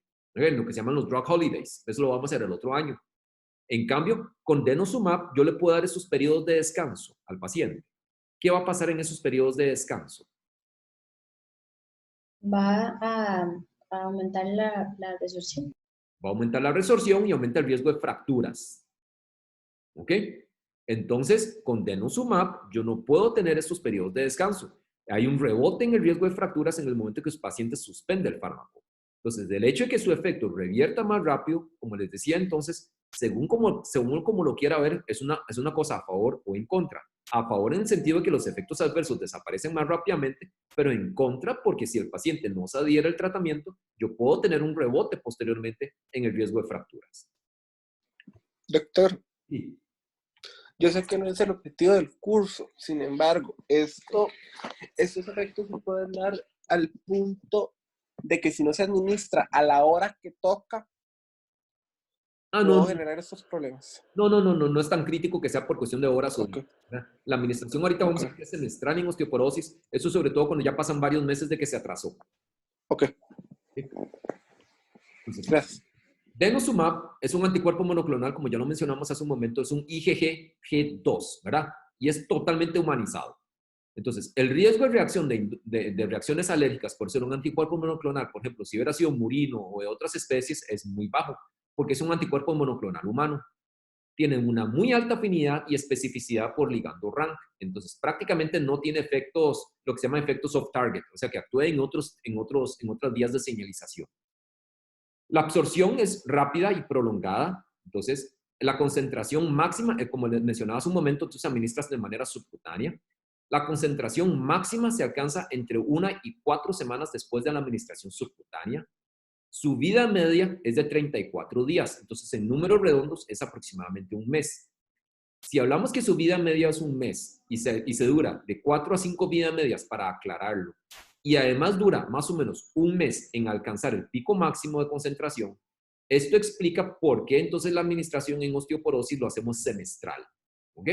Entonces se administra una vez cada 6 meses porque eso es lo que nos permite su vida media.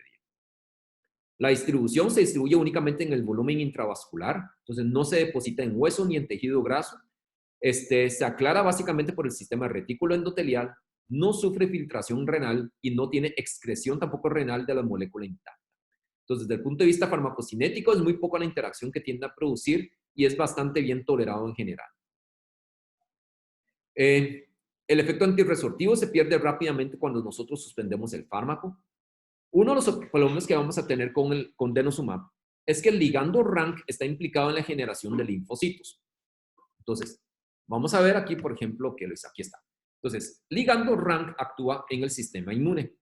Tiene que ver con desarrollo de ganglios linfáticos, tiene que ver con diferenciación linfocitaria, tiene que ver con sobrevida de células dendríticas, activación de linfocitos T e inducción de intolerancia inmunológica. La vía donde está mejor demostrado con ligando RANK que actúa desde el punto de vista del sistema inmunológico es la interacción que se produce entre la célula dendrítica y la presentación de antígenos con el linfocito T.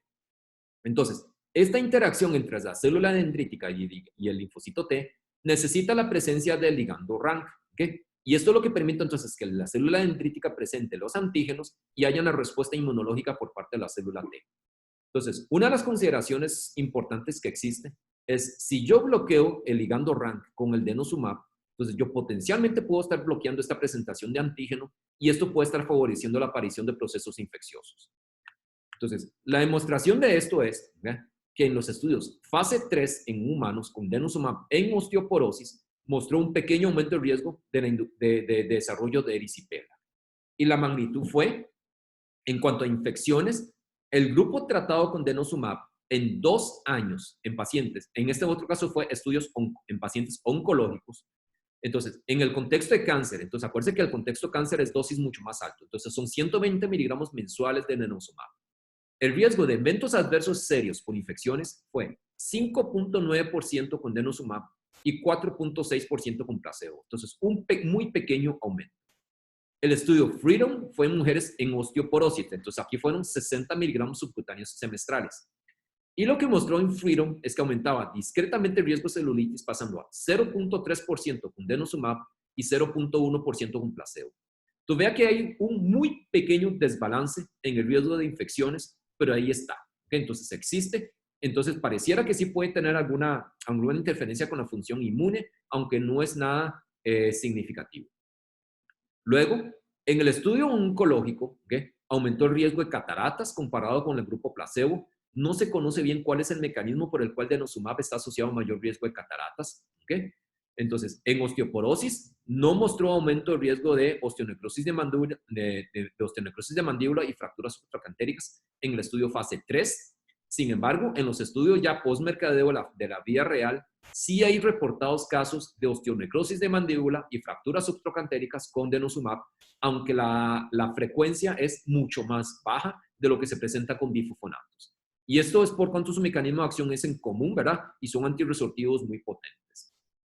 Entonces, desde el punto de vista de eventos adversos, con las dosis altas oncológicas, un poco más de cataratas, y en ambas dosis, un poco más de infecciones, pero sin ser nada claramente que contraindique su uso en, por ejemplo, en pacientes que estén predispuestos a infecciones, ni tampoco es que sea una consideración, por ejemplo, hoy en día con esto del coronavirus, el COVID-19, que esté contraindicado el uso de denosumab porque va a predisponer hacia mayor riesgo de que hagan COVID-19 ni nada por el estilo. ¿Verdad? Entonces, vea que la magnitud del evento es muy pequeño el desbalance y los eventos y las infecciones fueron sobre todo en piel y no fueron respiratorias.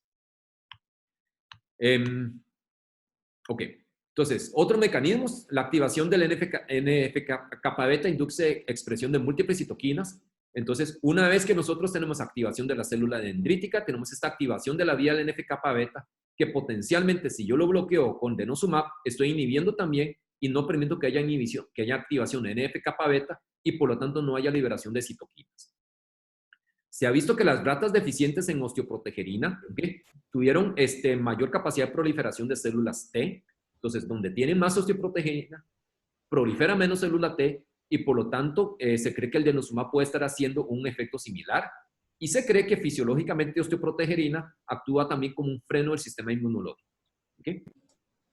El modelo el modelo genético del denosumab son los pacientes que tienen osteopetrosis por mutación de este factor.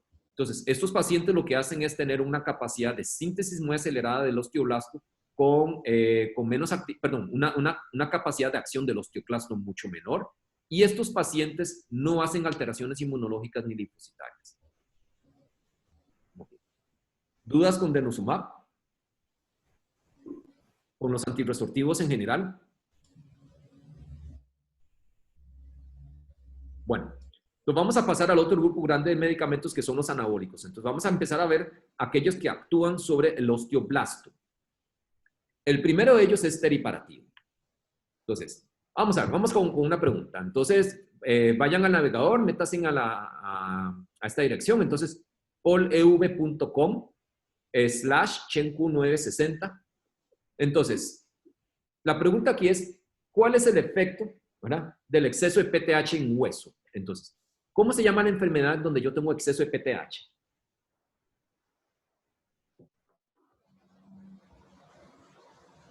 ¿Cómo se llama? El nombre es muy sencillo. Hiperparatiroidismo. ¿Perdón? ¿Perdón? Hiperparatiroidismo. Hiperparatiroidismo. ¿Y qué? ¿Primario, secundario y terciario? ¿Lo más común? Secundario, es lo más común.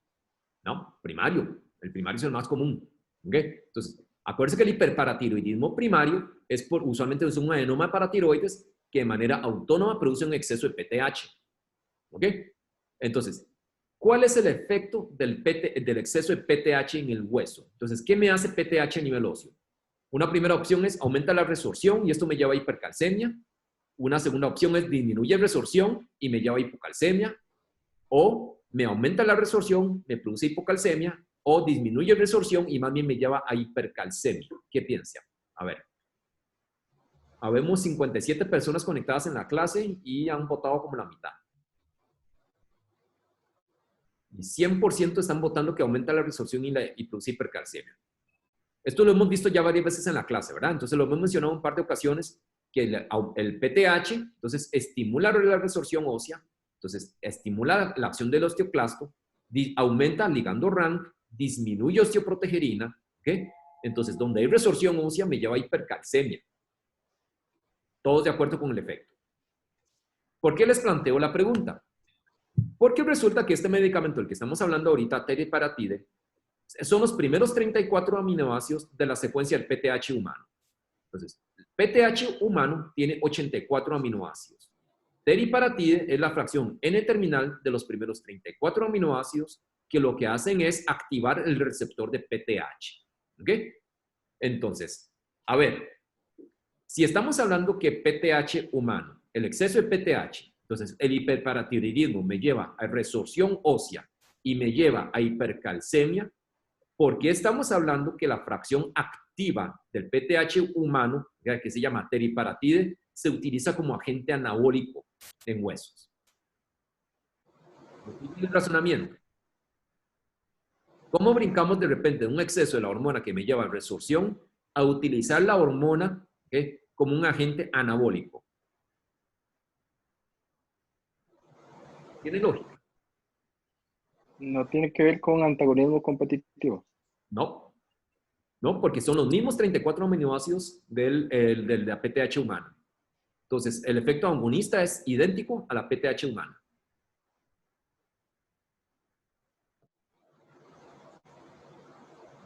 ¿Cómo hicimos ese brinco entonces? ¿Cómo brincamos esto de repente? Bueno, la diferencia tiene que ver con tiempo de exposición. Entonces, al lado derecho del diagrama tenemos el modelo de hiperparatiroidismo primario. Si yo tengo a alguien que tiene un exceso de PTH, un tumor produciéndome PTH, y esto es constante, el tumor no lo va a producir un día sí, un día no. Entonces, si esto me lo produce de manera constante, entonces de manera continua yo voy a tener aumento de la actividad del ligando RAN, menos actividad de osteoprotegerina, activación del osteoclasto que me lleva a resorción ósea, a hipercalcemia. Que esto fue lo que discutimos hace un momento. ¿Okay? Esto se produce por un estímulo continuo. Pero por otro lado, acuérdense que nosotros hablamos que el que inicia el ciclo de remodelamiento óseo termina siendo el osteoclasto. Entonces, si yo lo estimulo de manera intermitente una vez al día con PTH recombinante, donde yo lo activo una vez al día, entonces activo el osteoclasto y el osteoclasto me va a activar el osteoblasto. Entonces, donde yo tengo menos apoptosis del osteoblasto, mayor actividad del pre-osteoblasto y mayor conversión hacia osteoblasto, voy a tener mayor número y función de osteoblastos que me llevan a formación ósea y aumento de la masa y la resistencia ósea. Entonces, esto es por activación intermitente una vez al día. ¿Qué pasaría si yo agarro teriparatide y lo doy por infusión continua a las 24 horas? ¿Cuál sería el efecto? El mismo que una infusión de PTH, va a generar un aumento de la resorción y una hipercalcemia. Entonces, si yo doy teriparatide de manera continua, en una infusión continua, lo voy a tirar aquí hacia el lado derecho. ¿Okay? Entonces, eso no me interesa. Entonces, ¿qué me interesa del teriparatide? ¿Que tenga una vida media corta o que tenga una vida media larga? Corta. Corta. Yo quiero corta porque quiero tener efectos muy intermitentes sobre el osteoclasto para que me active el osteoblasto. Quedamos claros con el mecanismo de acción. ¿Por qué la diferencia con el estado de hiperparatiroidismo primario? Sí. ¿Ok? Ok, entonces, desde el punto de vista de modelos animales, entonces, esto es una biopsia ósea. Y vean cómo es claro en esta rata, pre- y posteriparatide, en la matriz de osteoide que se forma es muchísimo mayor. Y este osteoide es el que posteriormente se va a calcificar, se va a mineralizar y es el que nos va a formar la matriz ósea. ¿Ok? Entonces, no solo va a mejorar la cantidad de minerales, sino que la calidad ósea va a mejorar significativamente tratado con teriparatide. ¿Ok? Viéndolo con una microtomografía, entonces vean cómo la arquitectura ósea mejora de manera significativa con teriparatide con respecto a su valor inicial. ¿Ok? Entonces, como les mencionaba, son los primeros 34 aminoácidos de la PTH humana. Al ser un péptido, se administra de manera subcutánea. Entonces, los receptores están en osteoblastos y en osteoclastos. Actúa entonces inicialmente en el osteoclasto para activarlo. Su vida media plasmática es de 1 hora, pero ya hablamos que justamente eso es lo que nos interesa.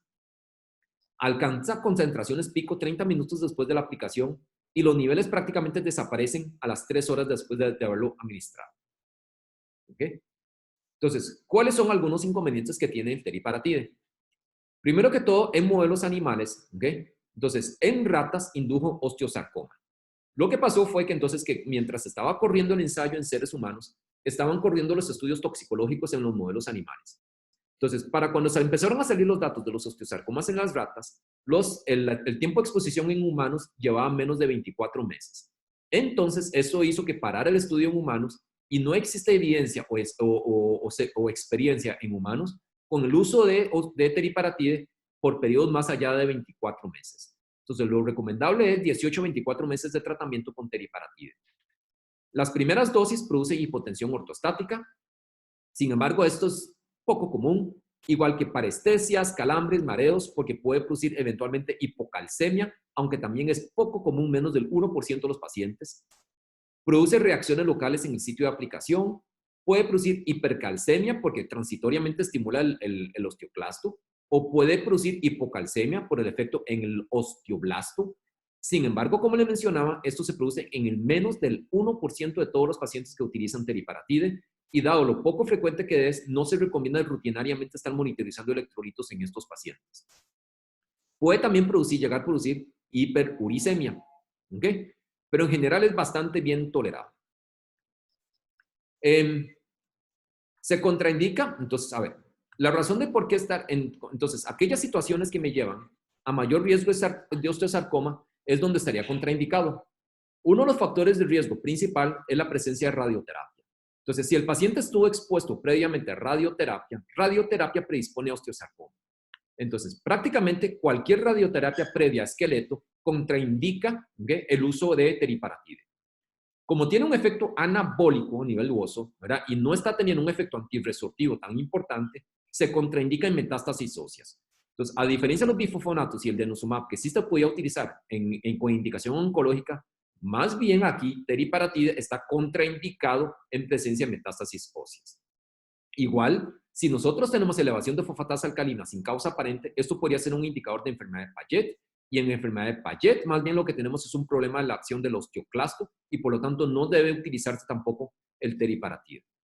Una de las situaciones paradójicas con el teriparatide es, primero que todo, le mencionaba al principio que cuando nosotros comparamos densidad mineral ósea que con teriparatide, es el que más produce aumento de densidad mineral ósea comparado con los bifosfonatos. ¿Okay? Sin embargo, ¿okay?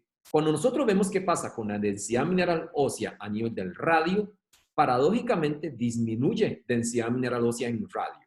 ¿Okay? Y sin embargo, no aumenta el riesgo de fracturas de muñeca. ¿Por qué es esto? ¿Por qué puede haber una caída en la densidad ósea del radio, contrario a lo que sucede con la densidad mineral ósea de columna o de cadera, con teriparatide?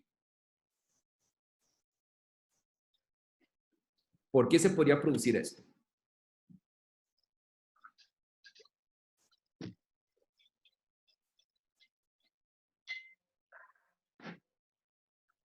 Entonces, si yo estoy aumentando, ¿cómo se expresa la densidad mineral ósea? ¿En qué tipo de unidades? Si es densidad, se expresa en gramos por centímetro cuadrado. ¿Okay? Entonces, gramos de minerales por centímetro cuadrado de superficie del hueso. Entonces, si yo estoy usando un agente anabólico que está favoreciendo la síntesis de matriz ósea, ¿qué pasa con el denominador? Con la superficie. Aumenta. ¿Qué pasa? ¿Aumenta o disminuye? Con un agente anabólico. Aumenta. Aumenta. ¿Ok? Y hablamos de que una vez que yo tengo osteoide, tiene que pasar un tiempo para que haya mineralización. Entonces, inicialmente, ¿qué pasa con el numerador? Con la cantidad de minerales que hay en ese hueso. Se mantiene. Si el numerador está igual y el denominador aumenta, ¿qué pasa con la densidad mineral ósea? Disminuye. Disminuye. ¿Ok? Entonces, me indica que hay pérdida de eficacia en la muñeca. No. No, porque no se fractura más. A largo plazo, ¿qué va a pasar con esta densidad mineral ósea en muñeca?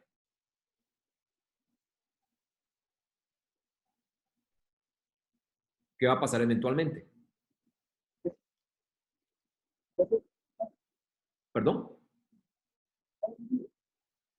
Va a subir. Todo el mundo está poniendo en el chat, ¿verdad? Entonces va a subir. Una vez que se empieza a mineralizar el osteoide, esta caída transitoria de la densidad mineral ósea va a revertir.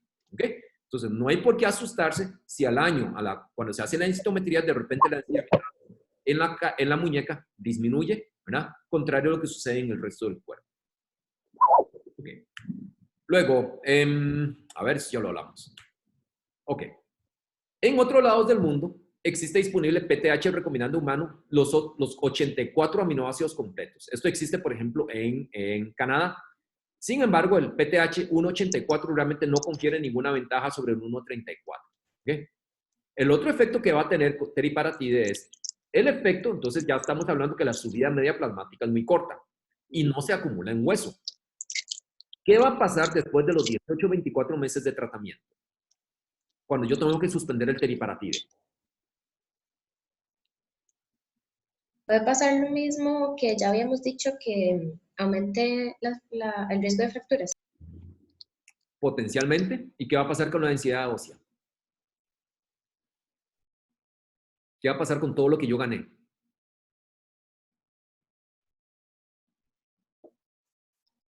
¿Se mantiene o se empieza a perder? Se empieza a perder porque aumenta la resorción. Aumenta la resorción, entonces se va a empezar a perder.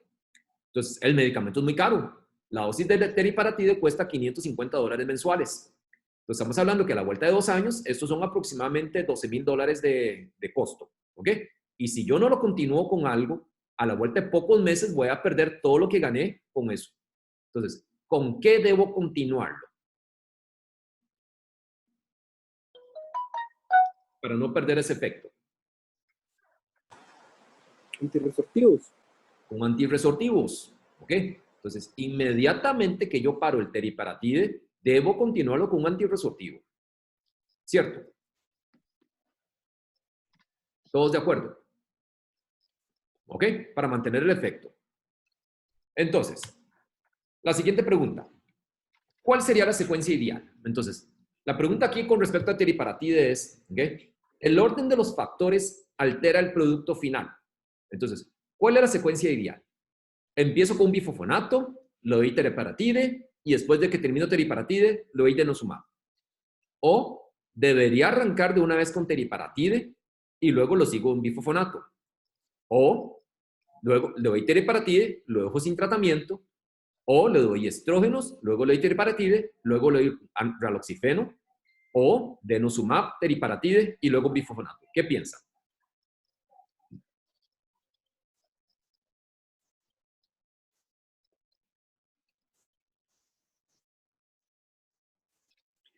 Entonces, de lo que comentamos mientras votan, lógicamente la tercera opción de teriparatide y luego dejarlo sin tratamiento, entonces no, ¿verdad? Entonces, si yo lo dejo sin tratamiento, a la vuelta de pocos meses pierdo todo el efecto que logré ganar con el teriparatide.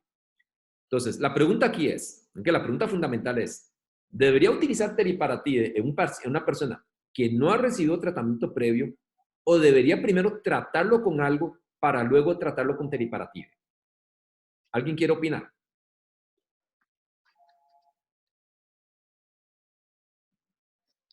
Entendiendo un poco el mecanismo de acción de lo que ya vimos de los bifosfonatos, de denosumab, de teriparatide.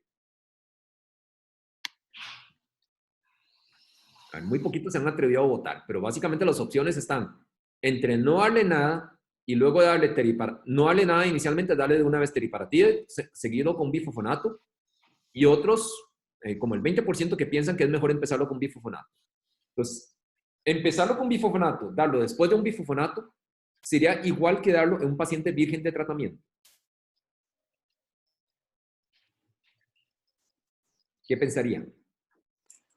Yo diría que no, porque no estamos hablando de la misma masa ósea que tiene el paciente al iniciar el bifosfonato. Sin embargo, si ya estuvo tratado entonces previamente con bifosfonato, debería haber ganado algo de masa ósea. Entonces, más bien el argumento ahí sería en un paciente que tenga una masa ósea más alta o más baja. O sea que la respuesta va a ser mejor teniendo una masa ósea más alta o teniendo una masa ósea más baja.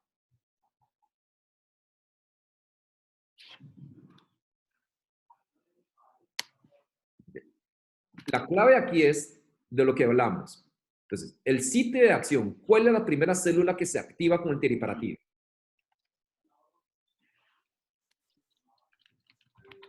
El osteoclasto. El osteoclasto. ¿Ok? Entonces, voy a tener el mismo efecto el osteoclasto si estuvo el paciente previamente expuesto a bifosfonatos, sí o no. No. ¿Cuándo va a responder mejor? ¿Okay? ¿En el paciente que no ha recibido tratamiento o en el paciente que ya recibió bifosfonato? En el paciente que no ha recibido bifosfonato. Que no ha recibido tratamiento. Entonces, si ya recibió un bifosfonato y sobre todo si lo recibió recientemente, el bifosfonato me está frenando la acción del osteoclasto. Si tengo el osteoclasto frenado, la capacidad de activarlo con el teriparatide para que me active el osteoclasto va a ser mucho menor. ¿Cierto? ¿Me siguen la línea de pensamiento? ¿Ok? Entonces, el aumento de la densidad ósea inducido por teriparatide, ¿verdad?, es mucho mayor en el paciente que no viene tratado con bifosfonatos al que viene tratado con bifosfonatos. ¿Ok? Luego, esto mismo aplicaría si el paciente está utilizando de antemano ya no el bifosfonato, sino estrógenos o denosumab.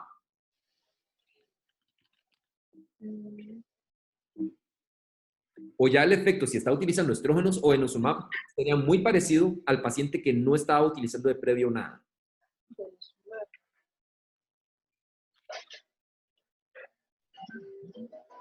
Y lo mismo aplicaría, por ejemplo, para raloxifeno. Estrógeno, raloxifeno, cualquiera de los dos, o denosumab versus nada de tratamiento.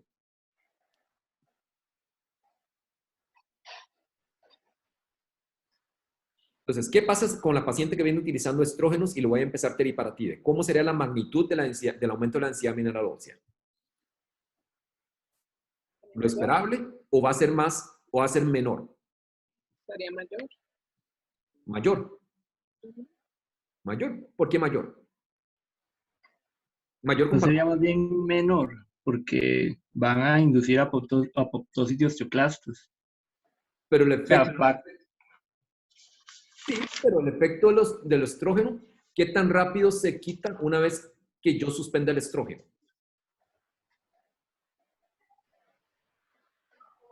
¿Cómo sería ese efecto? ¿Es rápido o persiste años también? Es rápido. Es un efecto rápido. Pues rápidamente se revierte el efecto. Lo mismo hablamos ya para denosumab. Entonces, el problema fundamental es cuando el paciente viene tratado previamente con bifosfonato.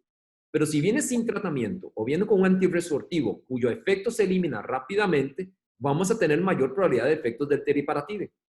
Entonces, estrógenos o denosumab de previo no nos altera tanto el efecto. ¿Ok? Lo que pasa es que ahora la otra parte de la pregunta es, ¿qué pasa cuando yo paro el teriparatide? Entonces, lógicamente, si yo paro el teriparatide, yo debería seguirlo con un antirresortivo de acción prolongada para tratar de mantener más tiempo este efecto. Entonces, cualquiera de las opciones podría ser, podría tratarlo con denosumab, bifosfonato, raloxifeno, ¿verdad? Sin embargo, lo ideal, digamos, lo que hace todo el mundo es tratarlos con bifosfonatos, precisamente porque tiene una vida media, porque no una vida media, tiene un efecto prolongado en el hueso y voy a mantener por más tiempo lo que yo gané con el teriparatide.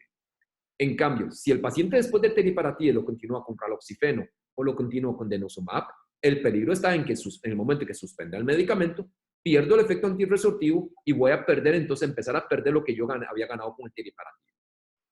¿Ok? ¿Quedamos claros con este concepto de terapia secuencial? Doctor, Sí. pregunta. Ante la paciente que también tiene terapia de reemplazo hormonal, si la tuviera vía oral, se recomienda cambiarla a vía tópica mientras esté con teriparatide, No, ¿por qué? por el efecto que tiene, digamos, el efecto, la interacción que podría tener con el teriparatide, o no tiene interacción a nivel óseo. No tiene interacción. Ok. No tiene interacción. Lo que se ha visto es que, por ejemplo, no tiene sentido combinar antirresortivos. Entonces, no tiene mucho sentido darle un bifosfonato si está usando terapia de reemplazo hormonal. ¿Ok? Entonces, dos antirresortivos juntos no son mejor que uno por separado. Cuando se combina de manera, digamos, ya no secuencial, sino de manera ahí que apaguen el micrófono un segundito, por favor. Ok, ya.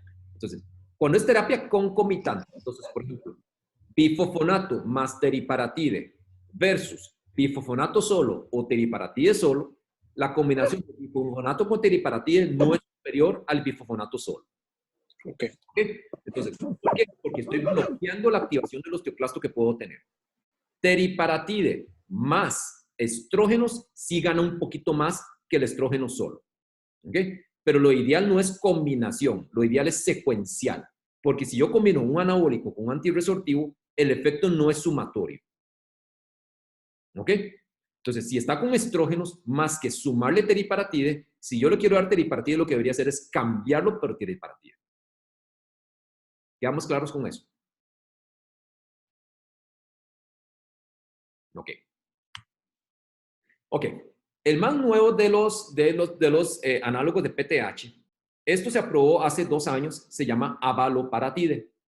Entonces, abaloparatide le cambia un poco la secuencia de aminoácidos y tiene una homología del 41% con respecto a la PTH humana, conforme al teriparatide. Entonces, resulta que el receptor de PTH tiene 2 conformaciones. Tiene una conformación R0, cuya señalización prolongada me lleva a resorción ósea. Y tiene una conformación RG, cuya respuesta transitoria favorece el efecto anabólico. Entonces, abaloparatide, con este cambio en la secuencia de aminoácidos humanos, se liga más hacia la conformación RG que al R0. Y por lo tanto, entonces tiene un efecto anabólico más pronunciado y mucho menos efecto antirresortivo. Entonces, el estudio comparado contra teriparatide lo que mostró es que producía menos resorción ósea. Sin embargo, el evento final que nos interesa, que es fractura, termina teniendo un efecto muy similar que el teriparatide. ¿Ok? La ventaja que tiene el abaloparatide, nosotros no lo tenemos en el país todavía. En Estados Unidos, que fue donde se lanzó, es que es 40% más barato que el teriparatide y por lo tanto, aunque tenga el mismo efecto desde el punto de vista de fracturas, bueno, si es igual de tolerado, ¿verdad? Y es menos costoso, pues ahí está la ventaja. La vida media, entonces, es de 1.7 horas, el Tmax es de media hora, menos hipercalcemia comparado con teriparatía, ya habíamos hablado que era relativamente poco común. Tiene un poquito más de palpitaciones, un poquito más de diarrea y náuseas, pero tampoco es muy diferente en cuanto a efectos adversos con respecto a teriparatía. Entonces, un poquito más, pero nada muy significativo. Y dentro de las terapias nuevas, entonces, el más nuevo que tenemos aquí, ahora, en este momento se ha aprobado a partir del año pasado en Estados Unidos, es las terapias contra el WNT, contra el Wnt. Entonces, la esclerostina es un inhibidor de esta vía del Wnt.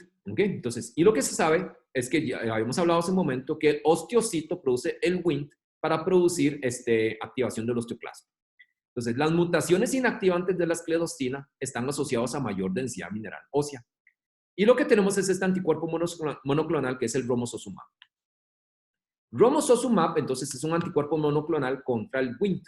¿Okay? Y romosozumab lo que ha mostrado es que produce un aumento significativo de la densidad mineral ósea, incluso en algunas ocasiones mayor que teriparatide. Entonces, estamos inhibiendo un factor que lo que nos hace es inhibir la acción del osteoblasto. ¿Okay? Sin embargo, vamos a tener un aumento transitorio de los marcadores de formación que a los 6 meses vuelva a la normalidad. Y sin embargo, el aumento de la densidad ósea se presenta sobre todo en el primer año. Entonces, hay un pequeño desacople aquí con los marcadores de resorción. Y el efecto ya para el segundo año en la parte de formación ósea es menor lo que se gana comparado con lo que se ganó en el primer año. Y además, suprime los marcadores de resorción. Entonces, baja resorción, aumenta formación, y este aumento de la formación es sobre todo mucho más pronunciado en el primer año que en el segundo año. ¿Cuál es el problema? ¿Okay? Uno de los puntos aquí es, hasta el 20% de los pacientes van a desarrollar anticuerpos anti-romosozumab. Sin embargo, solo 3% de estos anticuerpos son anticuerpos neutralizantes. O sea, los otros son, no parecieran que tuvieran un efecto significativo sobre la eficacia del fármaco. Por otro lado, la vía del Wnt regula la proliferación en diferentes tejidos. Y esto podría estar asociado al riesgo de malignidad, aunque esto es teórico y en modelos animales no está demostrado que produzcan malignidad. El problema fundamental viene desde el punto de vista cardiovascular. Entonces, romosozumab viene hablándose desde hace rato. Sin embargo, su aprobación y su salida al uso clínico se vio atrasado hasta que no estuviera más claro la parte cardiovascular. Entonces, un estudio, aquí hay 2 estudios que vamos a hablar un poquito en cuanto a la parte cardiovascular. Un estudio que compara cabeza a cabeza romosozumab versus alendronato mostró que el riesgo de eventos cardiovasculares y mortalidad cardiovascular fue mayor en el grupo tratado con romosozumab versus alendronato.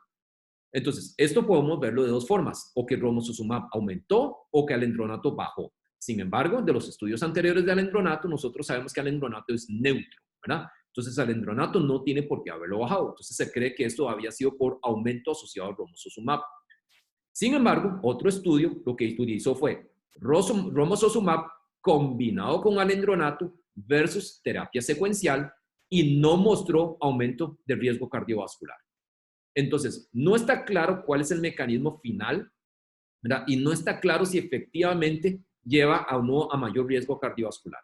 Está aprobado en estos momentos y lo que se recomienda es pacientes de muy alto riesgo cardiovascular, probablemente romosozumab no sea el mejor fármaco para ellos. Como les decía, no está claro el mecanismo que puede mediar el riesgo cardiovascular del romosozumab. Sí puede producir hipocalcemia, y esto es por acción del osteoblasto. Entonces, donde yo tengo más efecto del osteoblasto y más formación de osteoides, necesito más mineralización, y esto puede llevar a hipocalcemias transitorias. Es muy poco común, pero potencialmente sí lo puede producir. Potencialmente es mayor en presencia de deficiencia de vitamina D. Entonces, nosotros todavía no tenemos romosozumab. El único país del mundo aprobado desde el año pasado es Estados Unidos, y todavía sigues teniendo muy poca experiencia con romosozumab. Entonces, yo creo que hay que esperar un poquito más para tener un poco más de datos con este fármaco. Con esto terminamos. No sé si hay alguna otra pregunta, algún otro comentario de la clase en general o con los agentes anabólicos.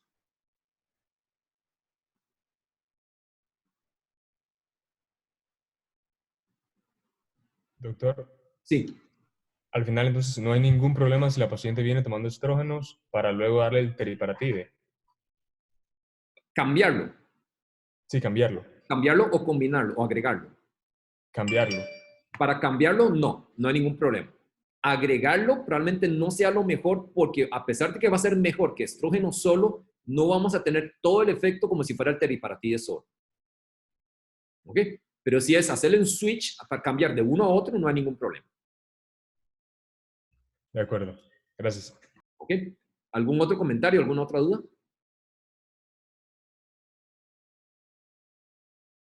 Bueno, muchas gracias a todos. Terminamos. Entonces voy a subir más tarde la clase al aula virtual. Igual va a quedar el foro abierto para alguna pregunta por si tuvieran algún comentario después. Muchas gracias a todos. Gracias. Gracias, doctor. Gracias, doctor. Gracias. Gracias.